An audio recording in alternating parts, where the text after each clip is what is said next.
குவாலிட்டிக்கு எந்தவித கிளைண்ட்ஸுமே வேண்டாம்னு சொல்ல மாட்டாங்க. காம்ப்ரமைஸ் பண்ணாமல் குவாலிட்டியாக சர்வீஸ் கொடுத்தா எல்லாமே ப்ராஃபிட்டபுளாக தான் இருக்கும். நாங்கள் வேர் ஹவுஸ் ஹையர் பண்ணும் போதே அந்த வேர் ஹவுஸ் ஹையர் பண்ணுறதுக்கு நாங்கள் ஒரு சர்டன் ரூல்ஸ் ஒன்று வச்சுருப்போம். இதுக்கு முன்னாடி அந்த வேர் ஹவுஸில் என்னென்னலாம் நடந்திருக்கு, இந்த ஹிஸ்ட்ரி எல்லாத்தையும் பார்த்துட்டு அதுக்கப்புறம் அந்த வேர் ஹவுஸ் ஹையர் பண்ணுவோம். ஏன்னா கார்கோவோட ஒர்த் வந்து ரொம்ப அதிகம். புதுசாக இந்த மாதிரி ஒரு வேர் ஹவுஸ் பிஸ்னஸ்குள்ளே வரணும் அப்படின்னு நினைக்கிறவங்களுக்கு நீங்கள் சொல்லக்கூடிய மெசேஜ் ஆர் அட்வைஸ் என்ன? எல்லாருமே ஒரு ஆண்டர்பிரனராக இருக்கும், எல்லாருமே பிஸ்னஸ் பண்ணணும். ரிஸ்க் எடுத்த எல்லாருமே ஜெயிச்சிட்டாங்களா அப்படின்றதே எங்களுக்கு சொல்ல தெரியல. ஆனால் ஜெயிச்ச எல்லாருமே லைஃப்பில் ஏதோ ஒரு கட்டத்தில் ரிஸ்க் எடுத்துவாங்க.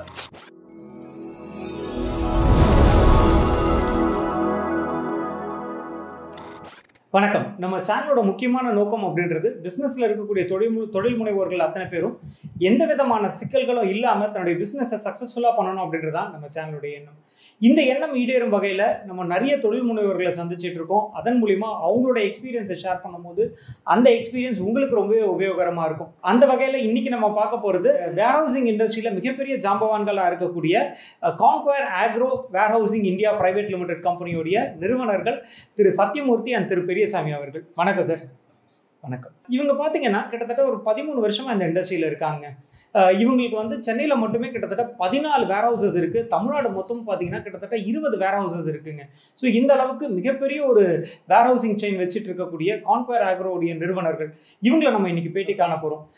சார், நீங்கள் வந்து இந்த இண்டஸ்ட்ரிக்கு கிட்டத்தட்ட ஒரு 3-4 வருஷத்துக்கு முன்னாடி இந்த நிறுவனம் ஆரம்பிச்சிங்க அப்படின்னு சொல்லியிருந்தீங்க. இந்த எண்ணம் எப்படி சார் வந்துச்சு? நீங்கள் வந்து உங்களுக்கு இந்த பிஸ்னஸ் ஆரம்பிக்கிறதுக்கு முன்னாடி இந்த இண்டஸ்ட்ரியில் நிறைய எக்ஸ்பீரியன்ஸ் இருந்திருக்கும். ஆனால் இந்த நிறுவனம் நான் ஆரம்பிக்க போகிறேன், சொந்தமாக நான் பிஸ்னஸ் பண்ண போகிறேன் அப்படின்னு நீங்கள் வந்து யோசிச்சிருப்பீங்க இல்லைங்களா? அந்த நாள் பற்றி சொல்லுங்களேன். நார்மலாக எல்லாருக்குமே வந்து சொந்தமாக பிஸ்னஸ் பண்ணணுன்ற ஒரு எண்ணம் வந்துட்டு ஒரு கம்பெனியில் ஒர்க் பண்ணணும்னாலும் ஓனர்ஷிப் எடுத்து ஒர்க் பண்ணணுன்ற எண்ணம் வந்து எல்லாத்துக்குமே இருக்கும். தனக்குன்னு ஒரு ரெஸ்பான்ஸ், தனக்குன்னு ஒரு அடையாளம் காட்டணுன்ற எண்ணம் எல்லாத்துக்குமே இருக்கும். அந்த மாதிரி ஒரு அடையாளம் எங்ககிட்ட இருந்தது தான். நாங்கள் ஒரு கார்பரேட்டில் ஒர்க் பண்ணிட்டு இருக்கோம் சார். அந்த ஒர்க் பண்ணி இந்த கார்பரேட்டில் வந்துட்டு கோவிட் டைமில் நிறைய கம்பெனிஸ் வந்து க்ளோஸ் பண்ணாங்க. அந்த மாதிரி எங்கள் கம்பெனியும் க்ளோஸ் பண்ணாங்க. Covid not a reason. சில காரணங்களால் அந்த கம்பெனி க்ளோஸ் பண்ணாங்க. பண்ணும்போது நாங்கள் 2 பேரும் வந்து தமிழ்நாட்டில் ஒரு மேஜர் ரோல் பண்ணிட்டு இருந்தோம். அந்த கம்பெனியில் எல்லா கிளைண்ட் ரிலேஷன்ஷிப், டீம் கோஆர்டினேஷன் எல்லாமே நாங்கள் தான் பண்ணியிருந்தோம்.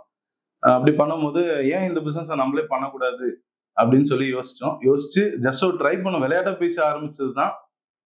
ஆனால் ஒர்க்கில் நாங்கள் விளையாட்டே இல்லை, ரொம்ப சீரியஸாக ஒர்க் பண்ணோம், குவாலிட்டியாக கொடுத்தோம். இன்னைக்கு வந்துட்டு சக்ஸஸ்ஃபுல்லாக எல்லாம் நிறைய பேர் வந்து சேலஞ்சா சொன்னாங்க. எல்லாருமே, நீ அவ்வளோ பெரிய கம்பெனி பண்ண விஷயத்த உங்களால பண்ண முடியாது, நாங்கள் ஒரு சேலரி பேஸ்ல ஒர்க் பண்ணிட்டு இருக்கோம், ஸோ அது உங்களால பண்ண முடியாதுன்னு சொன்னாங்க. அது எங்களுக்கு இன்னும் அதிகமாக எங்களை ரன் பண்ண வச்சுது. செஞ்சோம். இன்னைக்கு வந்துட்டு தமிழ்நாட்டில் அதிகமாக அக்ரி கமோடிட்டியை ஹேண்டில் பண்ணக்கூடிய ஒரு கம்பெனிஸ்லாம் நாங்களும் ஒருத்தராக இருக்கோம். சூப்பர் சார், ரொம்ப அருமையாக சொல்லியிருந்தீங்க. இப்போ வேர் ஹவுசிங் பிஸ்னஸ்னா பொதுவாக என்ன சார்? வேர் ஹவுசிங்னா இந்த பிஸ்னஸ் பற்றி கொஞ்சம் சொல்லுங்களேன் சார். வேர் ஹவுசிங் அப்படின்னா ஒரு இம்போர்ட் எக்ஸ்போர்ட் நடக்கிற ஒரு கம்பெனி. அவங்களால டைரெக்டாக வந்து ஒரு கமோடிட்டி வந்து ஹேண்டில் பண்ண முடியாது, அதாவது நின்று பார்க்க முடியாது. ஸோ அவங்க வந்து ஒரு வேர் ஹவுசர்ஸ் வந்து அப்பாயின்மெண்ட் பண்ணுவாங்க. அதுதான் நம்ம வேர் ஹவுசிங் கம்பெனியில் வச்சுருக்கோம்.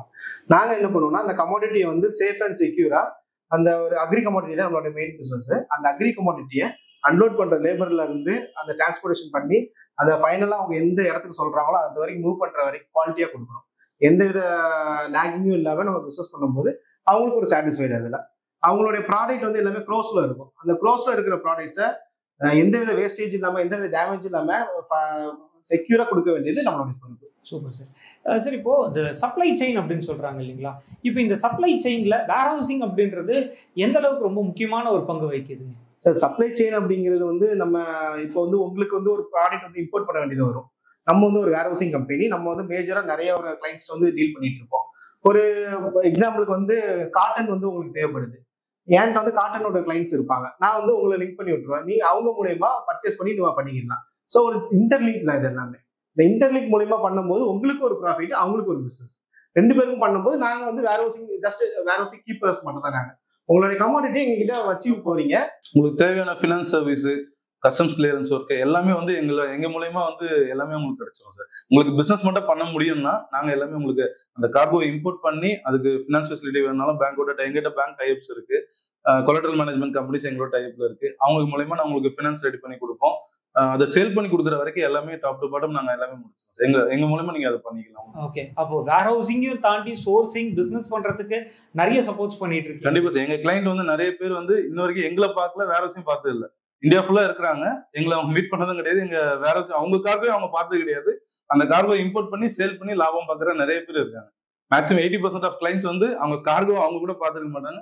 அவங்க பர்ச்சேஸ்ல மேபி அந்த சைட்ல பார்ப்பாங்க. பட் செல்லிங்ல எல்லாமே நாங்க இங்க ஒன்ஸ் இங்க ரீச் ஆயிடுச்சு அப்படின்னா நாங்க எல்லாமே பார்க்கணும். ஓகே சார், நீங்கள் இப்போ பிஸ்னஸில் இத்தனை வருஷமா இருந்துட்டு இருக்கீங்க. பொதுவாக பிஸ்னஸில் அப்படின்னு பார்க்கும்போது ஆஸ் ஆண்டர்ப்ரனர் என்னென்னலாம் நீங்கள் சேலஞ்சஸ், என்னென்னலாம் சவால்கள் நீங்கள் சந்திச்சிருக்கீங்க சார் பிஸ்னஸில்? நாங்கள் ஒர்க் பண்ணி இந்த கார்பரேட்ல வந்துட்டு பார்த்தீங்கன்னா நிறைய ஹையர் அத்தாரிட்டிஸ் எல்லாமே வந்துட்டு எங்களுக்கு என்ன சொல்றது, இப்போ எங்களுக்கு எல்லாமே நல்லா, ஏன்னா கிளைண்டோட கம்யூனிகேஷன் எல்லாமே எங்கள்கிட்ட இருந்தனால எங்ககிட்ட நல்லா ஒரு டச்ல இருந்தாங்க. எல்லாருமே எங்களுக்கு சப்போர்ட் பண்ணுவாங்க அப்படின்னு சொல்லி தான் நாங்கள் ஸ்டார்ட் பண்ணோம். இவ்வளவு பேர் இருக்கிறாங்க, ஏன்னா அந்த கம்பெனி க்ளோஸ் பண்ணப்போ அந்த கம்பெனியோட ஹையர் அத்தாரிட்டிஸ்லாம் கண்டிப்பா நமக்கு சப்போர்ட் பண்ணுவாங்க அப்படின்னு சொல்லி எதிர்பார்த்து நாங்க உள்ள இறங்கணும். இதுல என்ன பண்ணாங்கன்னா, அவங்களே போய் எல்லாத்துக்கிட்டையும் இவங்களை நம்பி பிசினஸ் கொடுக்காதீங்க, இவங்க எனக்கு கீழே வேலை பார்த்தவங்க, இவங்க சேலரி வாங்கிட்டு இந்த மாதிரி ஒரு லோ சேலரி வாங்கிட்டு இருக்கவங்க தான், இவங்களை நம்பி எப்படி இவ்வளவு க்ளோஸ் ஆஃப் பிசினஸ் நீங்க கொடுப்பீங்க, அந்த மாதிரி எல்லாம் வந்து நிறைய பேர்த்து போய் சொன்னாங்க. ஆனா காட்ஸ் டேஸ் வந்து அவங்க சொன்ன விஷயங்கள் எல்லாமே எங்களுக்கு ஒரு மார்க்கெட்டிங் ஆச்சு சார். எங்க நேம் வந்து அதுவே தூக்கிட்டு போச்சு. நாங்க அவங்களுக்கு கேர் பண்ணவும் இல்லை, அந்த பக்கம் நாங்க யோசிக்கவும் இல்லை. ஒவ்வொருத்தரும் வந்து எங்களுக்கு சப்போர்ட் பண்ண ஆரம்பிச்சாங்க. இப்படி சொல்றாங்கன்னா, ஆனா எங்களோட ஒர்க் எல்லாருக்குமே தெரியும். இவங்களை பத்தி இவங்க இப்படி சொல்றாங்க அப்படின்னா நாம இவங்களுக்கு ஒரு சான்ஸ் கொடுத்து பார்ப்போம்னு சொல்லி கொடுத்தாங்க. அதை நாங்க கரெக்டா யூஸ் பண்ணோம். இன்னைக்கு சக்சஸ்ஃபுல்லா ரன் பண்ணிட்டு இருக்கோம். Super sir. உங்களுக்கு இருந்த சவால்களை நீங்க வந்து அருமையாக அதை டேக்கிள் பண்ணி அடுத்தடுத்த நிலைகளுக்கு கொண்டு போன விஷயங்கள் பத்தி சொல்லியிருந்தீங்க. பொதுவாக ஒருத்தர் புதுசா வந்து வேர் ஹவுசிங் பிசினஸ்க்குள்ள வராங்க அப்படின்னா அவங்களுக்கு இருக்கக்கூடிய புது தொழில் வாய்ப்பு என்னெல்லாம் இருக்கு சார்? சார், வேர் ஹவுசிங் இண்டஸ்ட்ரீஸை பொறுத்தவரை ஒருத்தவங்க கிட்ட வேர் ஹவுஸ் இருந்தாலே போகணும் சார். அவங்களுக்கு வந்து இப்போ எங்களை வச்சு நான் சொல்றேன், கிளைண்ட்ஸ் வந்து அவங்க எங்ககிட்ட கிளைண்ட்ஸ் இருக்காங்க, எங்ககிட்ட வேர் ஹவுஸ் இல்லை, நீங்க வேர் ஹவுஸ் வச்சிருக்கீங்க அப்படின்னா உங்களுடைய வேர் ஹவுஸ் என்னுடைய கிளைண்ட்ஸ் நாங்கள் ஒரு மியூச்சுவல் அக்ரிமெண்ட் பண்ணிட்டு உங்களுக்கு நான் பிசினஸ் கொடுப்பேன். அது மூலியமா உங்களுக்கு ஒரு பிசினஸ் கிடைக்கும், எனக்கு ஒரு ப்ராஃபிட் கிடைக்கும். இது வந்து இப்போதைக்கு நாங்கள் சென்னையில தமிழ்நாட்டுல பண்ணிட்டு இருக்கு, இதான் இப்போ பண்ணிட்டு இருக்கோம். ஒரு வேர் ஹவுஸ் இருக்குது அப்படின்னா சும்மா கிடக்கிற வேர் ஹவுஸா இப்போ வந்து நிறைய வேர் ஹவுஸ், சும்மா இருந்த வேர் ஹவுஸ் அவ்வளவுமே இப்போ ஆக்டிவ் ஆயிடுச்சு. ஆக்டிவா மட்டும் இல்லை, அவ்வளோ ப்ராஃபிட்டபுளாக நாங்கள் கொண்டு போயிட்டு இருக்கோம். லேபர் ப்ராப்ளம் இல்லாம, கம்யூனிகேஷன் எந்த ப்ராப்ளம் இல்லாமல், டிரான்ஸ்போர்டேஷன் எந்த ப்ராப்ளம் இல்லாமல், ஒவ்வொரு கார்கோக்கும் ஒவ்வொரு வேர் ஹவுஸ் வந்து பிளான் பண்ணி அந்தந்த இடத்துல வைக்கும் போது அந்த வேர் ஹவுஸ் ஓனர்ஸ்க்கும் ப்ராஃபிட், அதை டீல் பண்ணி கொடுக்குற எங்களுக்கும் ஒரு ப்ராஃபிட். Super sir. இப்போ நீங்கள் வந்து ஒரு கிட்டத்தட்ட ஒரு 20க்கும் மேற்பட்ட வேர் ஹவுசஸ் நீங்கள் மேனேஜ் பண்ணிட்டு இருக்கீங்க. பொதுவாக வேர் ஹவுஸ்லேயே இருக்கக்கூடிய மேஜர் ப்ராப்ளம் அப்படின்னு பார்த்தீங்கன்னா இந்த ஸ்டாக் மேனேஜ்மெண்ட் இல்லைனா இன்வென்ட்ரி மேனேஜ்மெண்ட் ஒரு பெரிய ப்ராப்ளமாக இருக்கும். அதை எப்படி சார் நீங்கள் ஹேண்டில் பண்ணுறீங்க? இப்போ உதாரணத்துக்கு நான் வந்து கொஞ்சம் கூட்ஸ் உங்கள் வேர் ஹவுஸில் பிளேஸ் பண்ணியிருப்பேன், ஒருத்தரும் அங்கே பிளேஸ் பண்ணியிருப்பாரு, இந்த கூட்ஸ் இவருது தான் எடுத்துகிட்டு வந்து வச்சிருக்காரு, இல்லை இந்த இன்வென்ட்ரி இவருது தான். இன்னும் சில இடங்களில் வந்து பார்த்தீங்கன்னா கூட்ஸ் வந்து எடுத்துகிட்டு வந்து கொடுக்க போகிறோம் அப்படின்னு சொல்லுவாங்க, எடுத்துகிட்டு வந்து சேவ் போட்டுருங்க எங்களோட வேர் ஹவுஸில் அப்படின்னு சொல்லுவாங்க. ஆனால் அங்கே போய் நேரில் பார்க்கும்போது இடம் இருக்காது. ஸோ இந்த மாதிரி இன்வென்ட்ரி மேனேஜ்மெண்ட், ஸ்டாக் மேனேஜ்மெண்ட்லாம் நீங்கள் எப்படி ஹேண்டில் பண்ணுறீங்க சார்? அதுதான் சார் குடோனுக்கும் வேர் ஹவுசிங்க்கும் உள்ள வித்தியாசம் சார். குடோன்ன்றது கொண்டு வந்து அப்படியே ஸ்டப் பண்ணுறது எல்லாமே. வேர் ஹவுசிங்கிறது stock management, stock wise management, இந்த மாதிரி நிறைய இருக்கு. அந்த சிஸ்டம்ல நம்ம ரன் பண்ணும்போது ப்ராப்பராக பண்ணிக்கலாம் சார். எக்ஸாம்பிளுக்கு வந்து ஒரு ஸ்டாக் இருக்குது, ஒரு 100 மெட்ரிக் டன் ஸ்டாக் இருக்குது அப்படின்னா ஒரு 2-3 கிளைண்ட்ஸுக்கு வந்து ஒரு சிங்கிள் டேல வரும். அந்த சிங்கிள் டேல வரும்போது ஒரு 100 மெட்ரிக் டன்ஸ் அன்லோட் பண்ண உடனே அது டோட்டலா நம்பர் ஆஃப் பேக்ஸ் எவ்வளவு இருக்குது, நம்ம டாக்குமெண்ட் பொறுத்தவரை நம்பர் ஆஃப் பேக்ஸ் எவ்வளவு இருக்கு, ரிசீவ் ஆனது நம்பர் ஆஃப் பேக்ஸ் எவ்வளவு இருக்கு, எல்லாமே கால்குலேட் பண்ணிட்டு ஸ்டோரேஜ் ரிசிப்ட் அப்படின்னு ஒன்று ரைஸ் பண்ணுவோம். ஸ்டோரேஜ் ரிசிப்ட் அப்படின்னா அந்த இந்த கிளைண்ட், இந்த லாட் நம்பர், இந்த கிளைண்ட் நம்பர் ஆஃப் பேக்ஸ் இவ்வளவு இருக்கு, மெட்ரிக் டன் இவ்வளவு இருக்கு, இதை வந்து அந்த ஸ்டோரேஜ் ரிசிப்ட்ல மென்ஷன் இருக்கும். 1 காப்பி வந்து அந்த கிளைண்ட்டுக்கு நாங்கள் இன்ஃபார்ம் பண்ணிடுவோம். ஸோ ஒரு லாட் வந்து கம்ப்ளீட் ஆயிடுச்சு. கம்ப்ளீட் ஆனதுக்கப்புறம் ஸ்டோரேஜ் ரிசிப்ட் ரைஸ் பண்ணதுக்கப்புறம் ஸ்டாக் கார்டு அப்படின்னு ஒன்று போடும். அந்த ஸ்டாக் கார்டு போடுறது எதுக்காகனா, இந்த ஸ்டாக் வந்து இந்த கிளைண்டோடதுங்கிறது நம்ம இல்லாட்டினாலும் அடுத்தால வர ஒரு ஸ்டாஃப் வந்து தெரிஞ்சுக்கணும். அதே மாதிரி ரிஜிஸ்டர்ஸ் மெயின்டைன் பண்ணுவோம். Inward out registers, stock register, stock wise register எல்லாமே நம்ம மெயின்டைன் பண்ணுவோம். இதெல்லாம் எதுக்குன்னா, இத்தனை டாக்குமெண்ட் நம்ம பண்ணும்போது மட்டும்தான் அந்த ஸ்டாக் வந்து ஒரு ஸ்டாஃப் லீவ் ஆனாலும் இன்னொரு ஸ்டாஃப் வரும்போது பெர்ஃபெக்டா அந்த பிசினஸ் கொண்டு போக முடியும். ஓகே. இப்போ இந்த இண்டஸ்ட்ரியில் இருக்கக்கூடிய அடுத்த ஒரு பெரிய சேலஞ்ச் அப்படின்னு பார்த்தீங்கன்னா கிளைமேட்டிக் சேலஞ்சஸ். அதாவது ஒன்று மழை காலம் வரும், மழை காலத்தில் கூட்ஸ் ஏதாவது பாதிக்கும், வெயில் காலம் வரும், அதில் ஏதாவது பாதிக்கும், ரெஃப்ரிஜரேஷன் சிஸ்டம். ஸோ இந்த மாதிரி எல்லாம் இந்த கிளைமேட்டிக் சேலஞ்சஸ் எல்லாம் இருக்குது இல்லைங்களா வேர் ஹவுசிங் இண்டஸ்ட்ரியில். ஸோ அதை எப்படி நீங்கள் வந்து கையாளுறீங்க சார்? இதில் வந்துட்டு எங்களுக்கு எக்ஸ்பீரியன்ஸ் இருக்குது சார். அதில் எப்படின்னா, நாங்கள் ஒர்க் பண்ண கார்பரேட்டில் வந்து நாங்கள் ஃபேஸ் பண்ண விஷயங்கள் நிறையா.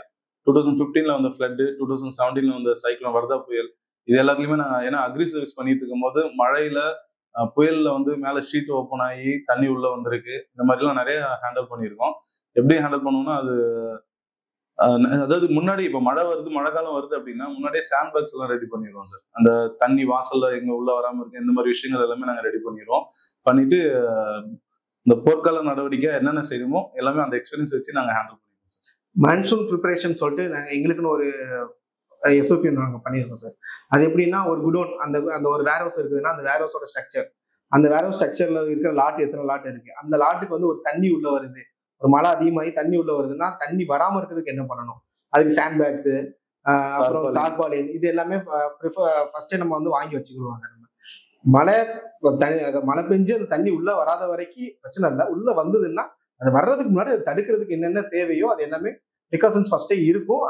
மழை வரும்போது டக்கு டக்குன்னு எடுத்து போடுறது மட்டும் தான். ஃபர்ஸ்ட் திங் வந்து நாங்க வேர் ஹவுஸ் ஹையர் பண்ணும் போதே அந்த வேர் ஹவுஸ் ஹையர் பண்றதுக்கு நாங்க ஒரு சர்டன் ரூல்ஸ் ஒன்று வச்சிருக்கோம். இந்த டர்ம்ஸ் படி அந்த வேர் ஹவுஸ் இருந்தால் தான் பிளிந்த் ஹைட் மினிமம் ஒரு 4 feet இருக்கணும். ஏன்னா ஃப்ளட் வந்தாலும் உள்ள தண்ணி வராத அளவுக்கு. வேர் ஹவுஸோட ஸ்ட்ரக்சர் எப்படி இருக்கு, கீழே பூமி கீழே எதுவும் கால்வாய் எதுவும் போதா, மேல ஒயர் கனெக்ஷன்ஸ் இந்த மாதிரிலாம் எப்படி இருக்கு, இந்த மாதிரி ஸ்ட்ரக்சர் எல்லாமே பெர்ஃபெக்டா இருந்தால் மட்டும்தான் அந்த வேர் ஹவுஸ் நாங்கள் ஹையர் பண்ணுவோம். இதுக்கு முன்னாடி அந்த வேர் ஹவுஸ்ல என்னென்னலாம் நடந்திருக்கு இந்த ஹிஸ்ட்ரி எல்லாத்தையும் பார்த்துட்டு அதுக்கப்புறம் அந்த வேர் ஹவுஸ் ஹையர் பண்ணுவோம். ஏன்னா கார்கோவோட ஒர்க் வந்து ரொம்ப அதிகம், அதனால ஈஸியாக வேர் ஹவுஸ் எடுக்க மாட்டோம். அதே மீறி எடுத்தாலுமே நேச்சுரல் சினரி யாருமே தடுக்க முடியாது.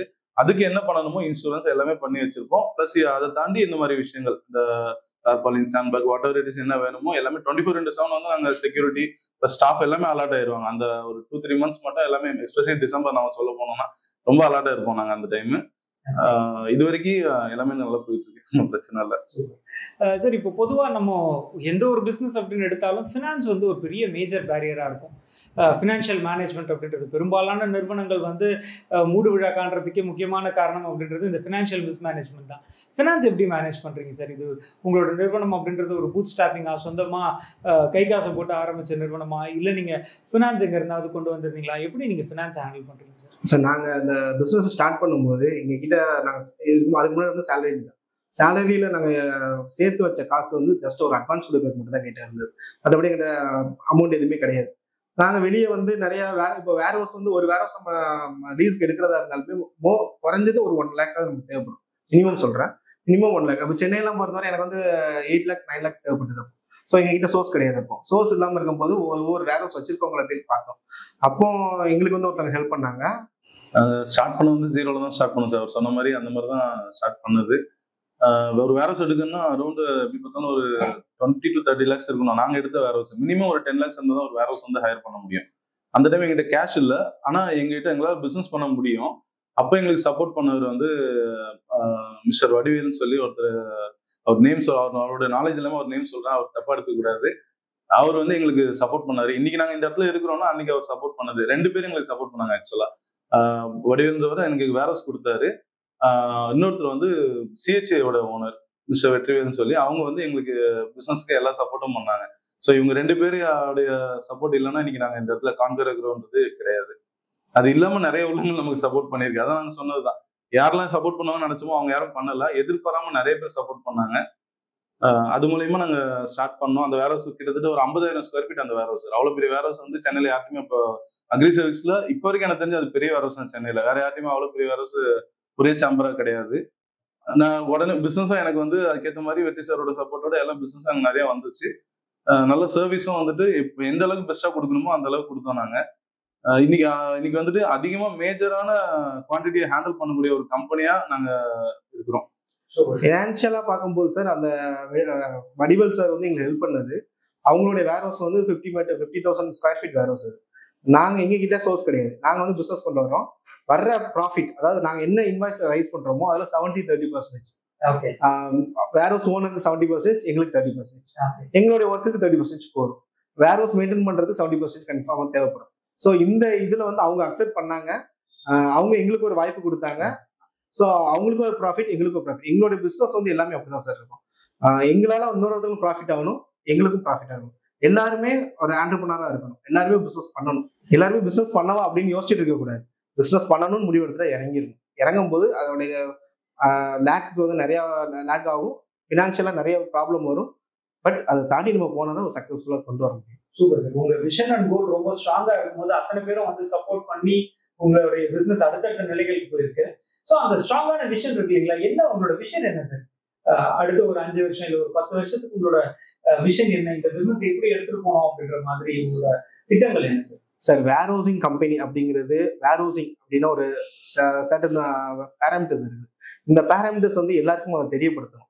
வேர் ஹவுஸ்னா இதுதான், குடோன்னா இது, வேர் ஹவுஸ்னா இது அப்படின்னு நம்ம எல்லாருக்கும் தெரியப்படுத்தி, இந்த தமிழ்நாடு மட்டும் இல்ல, இந்தியா ஃபுல்லா இந்த வேர் ஹவுசிங்னா என்ன அப்படின்னு எல்லாருக்கும் தெரியப்படுத்தி எல்லாருமே பிசினஸ் பண்ண வைக்கிறதா எங்களுடைய விஷயம். ப்ரொஃபஷனலா வேர் ஹவுசிங் பண்ண தெரியாம பிசினஸ் பண்ணிட்டு இருக்க நிறைய பேர் இருக்கிறாங்க. இவங்களையும் ப்ரொஃபஷனலா பண்ண வைக்கணும் சார். ஓகே சார், பொதுவாக இந்த இண்டஸ்ட்ரியில் வந்து பார்த்தீங்கன்னா நிறைய லீகல் காம்ப்ளிகேஷன்ஸ் எல்லாம் இருக்கும். ஸோ இந்த பிஸ்னஸ் பண்ணுறதுக்கு நீங்கள் எடுத்திருக்கக்கூடிய லீகல் லைசன்சஸ், ரிஜிஸ்ட்ரேஷன்ஸ், அந்த ப்ரொசீஜர்ஸ் பற்றி கொஞ்சம் சொல்லுங்களேன். என்னென்னலாம் லைசன்சஸ் இந்த பிஸ்னஸ் பண்ணணும்னா தேவை? வேர் ஹவுசிங் லைசன்ஸ் அப்படின்னா WDRA லைசன்ஸ் ஒன்று இருக்கு. அது இருந்தது அப்படின்னா அவங்க வந்து ஃபைனான்ஸ்க்கு வந்து அப்ரூவ் ஆகும். இப்போ என்கிட்ட லைசன்ஸ் இருக்குது, ஒரு கிளைண்டோட கார்கோ வந்து நம்ம குடோன்ல வருது அப்படின்னா என்னோட ஸ்டோரேஜ் ரிசிப்ட் வந்து அவங்க வந்து ஃபைனான்ஸ் கவர்மெண்ட் மூலியமா, அதர்வைஸ் பேங்க் மூலியமா ஃபைனான்ஸ் பண்ணுறதுக்கு அவங்க எலிஜிபிள் ஆவாங்க.